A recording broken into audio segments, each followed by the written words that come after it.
देवराजसेव्यमान पावनाङ्घ्रिपङ्कजं व्यालयज्ञसूत्रमिन्दुशेखरं कृपाकरं नारदादियोगिवृन्दवन्दितं दिगम्बरं काशिकापुरादिनाथ कालभैरवं भजे भानुकोटिभास्वरं भवाप्तितारकं परं नीलकण्ठमीप्सितार्धदायकं त्रिलोचनं कालकालमम्बुजाक्षमक्षशूलमक्षरं काशिकापुरादिनाथ कालभैरवं भजे शूलटङ्कपाशदण्डपाणिमादिकारणं श्यामकायमादिदेवमक्षरं निरामयं भीमविक्रमं प्रभुं विचित्रताण्डवप्रियं काशिकापुरादिनाथ कालभैरवं भजे भुक्तिमुक्तिदायकं प्रशस्तचारुविग्रहं भक्तवत्सलं स्थिरं समस्तलोकविग्रहं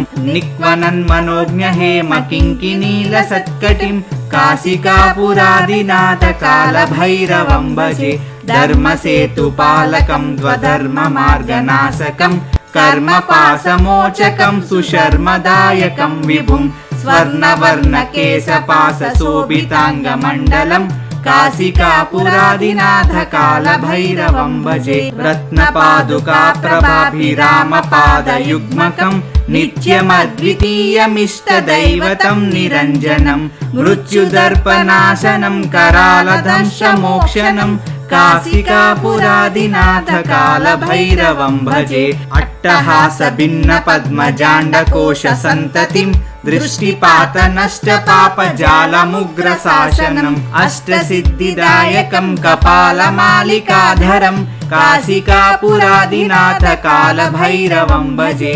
भूतसङ्गनायकं विशालकीर्तिदायकं काशीवासी लोकपुण्यपापशोधकं विभुं नीतिमार्गकोविदं पुरातनं जगत्पतिं काशिकापुरादिनाथ कालभैरवं भजे कालभैरवाष्टकं पठन्ति ये मनोहरं ज्ञानमुक्तिसाधकं विचित्रपुण्यवर्धनं शोकमोहलोभदैन्यकोपतापनाशनं ते प्रयान्ति कालभैरवाग्रिसन्निधिं ध्रुवम् इति श्रीमत्शङ्कराचार्य विरचितं कालभैरवाष्टकं सम्पूर्णम्।